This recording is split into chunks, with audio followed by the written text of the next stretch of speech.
गया है। ये कक्षा 9 का विज्ञान विषय का कार्यपत्रक है। यहाँ बच्चे अपना नाम लिखेंगे और ये अपने कक्षा अध्यापक का नाम लिखेंगे। हमारा पाठ चल रहा है आपकी पाठ्य पुस्तक का पाठ, विज्ञान की पाठ्य पुस्तक का पाठ यानी कि उत्तक, जिसमें अब तक हम पादप उत्तकों के बारे में पढ़ चुके हैं। आज हम एक जंतु उत्तक के बारे में पढ़ेंगे जिसका नाम है एपिथीलियम।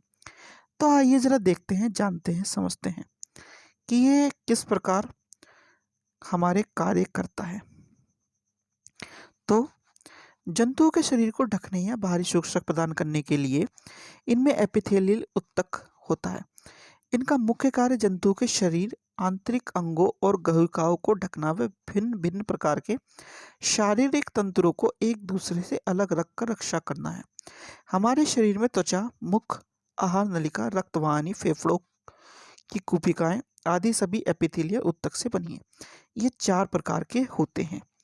तो ये क्या कह रहा है कि एक उत्तक होता है एपिथेलियल उत्तक। इसका काम क्या है?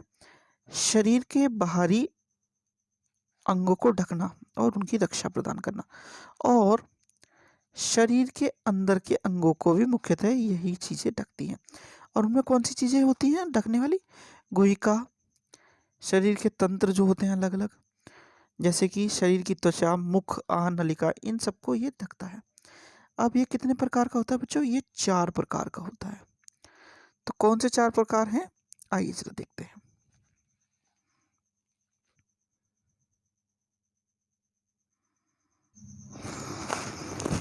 तो ये 4+1 प्रकार कौन से हैं इसके जरा देखते हैं। शिल्कीय एपिथेलियम, घनाकार, स्तंभी, स्तरित और ग्रंथिल। ये इसके 4+1 प्रकार हैं, यानी कि ये 5 प्रकार का है। चलिए जरा अब एक चीज समझ लीजिए, इसे हम किस लिए इस्तेमाल करते हैं? पहली चीज, हम इसे इस्तेमाल करते हैं किसके लिए? ये हमारे शरीर में होता है ये ढकने के लिए। अब एक साथ हम इसे 4+1 किस लिए कहा, जरा इसे भी समझ लेते हैं बच्चों।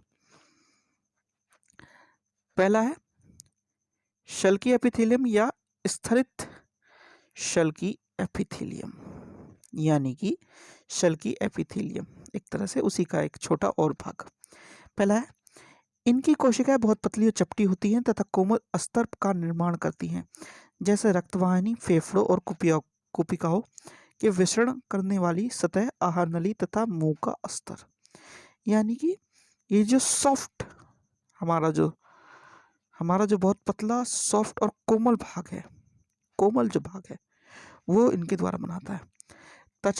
त्वचा की शिल्की एपिथेलियम की कई परतें में व्यवस्थित हो कर स्तरित शल्की एपिथेलियम उत्तक का निर्माण करता है। ये क्या करता है? कई परतों में व्यवस्थित होकर स्तरित शिल्की एपिथेलियम का निर्माण करता है। तो इसलिए हमने क्या बोला था? 4+1, यानी कि अगर ध्यान से देखा जाए तो ये और ये लगभग एक ही है, तो इसलिए 4 भी बोल सकते हैं सीधी भाषा में। फिर है स्तंभी एपिथेलियम। ये क्या करता है? जहां अवशोषण या स्राव होता है, जैसे आंतें और श्वसन नली की भीतरी स्तर में स्तंभी एपिथेलियम पाया जाता है। स्तंभी एपिथेलियम की कोशिकाएं स्तंभाकार होती हैं। ये कैसी होती हैं? कोशिकाएं स्तंभाकार होती हैं। और ये कहाँ पाया जाता है? आंतों और श्वसन नली के भीतरी स्थान में।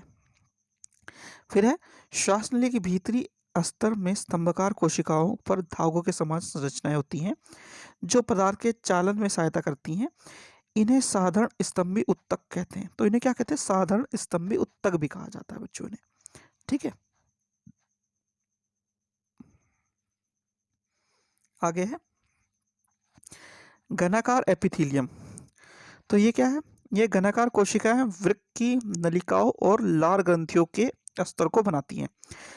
यह इनकी यांत्रिक मजबूती प्रदान करता है। तो ये क्या करती है?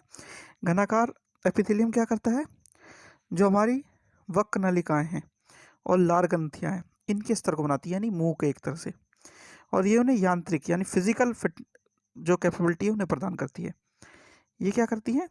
ये जरूरी पदार्थों का रिसाव करती है, यानी जरूरी जो चीजें हैं उनका रिसाव करती है बच्चों। फिर है ग्रांथिल एपिथेलियम।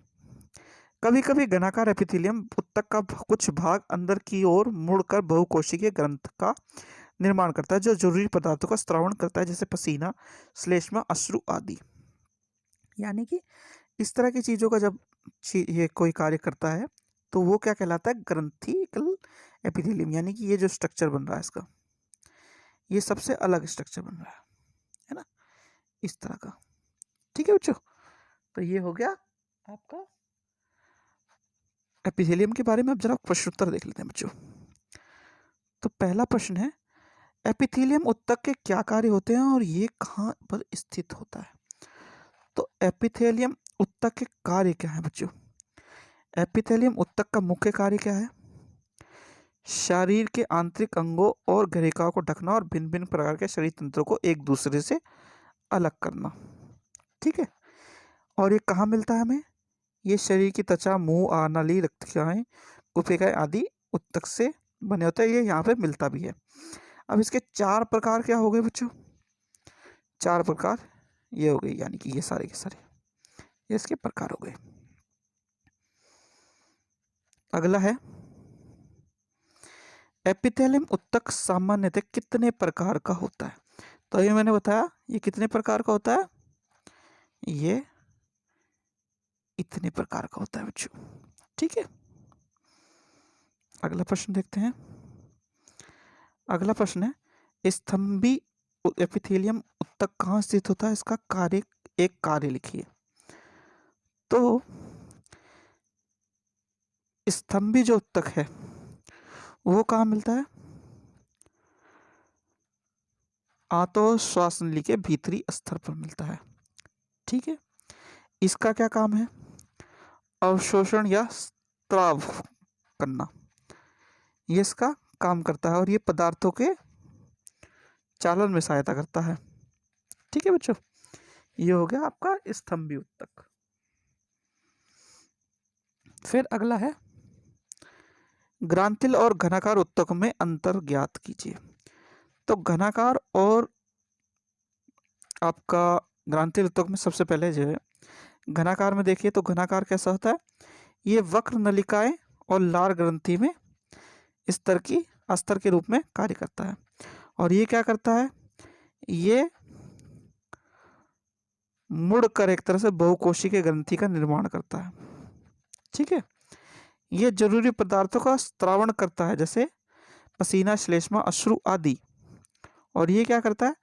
ये कोशिका ग्रंथि में काम करता है केवल जरूरी पदार्थों का स्त्राव करने के लिए और यांत्रिक मजबूती प्रदान करने के लिए उन्हें।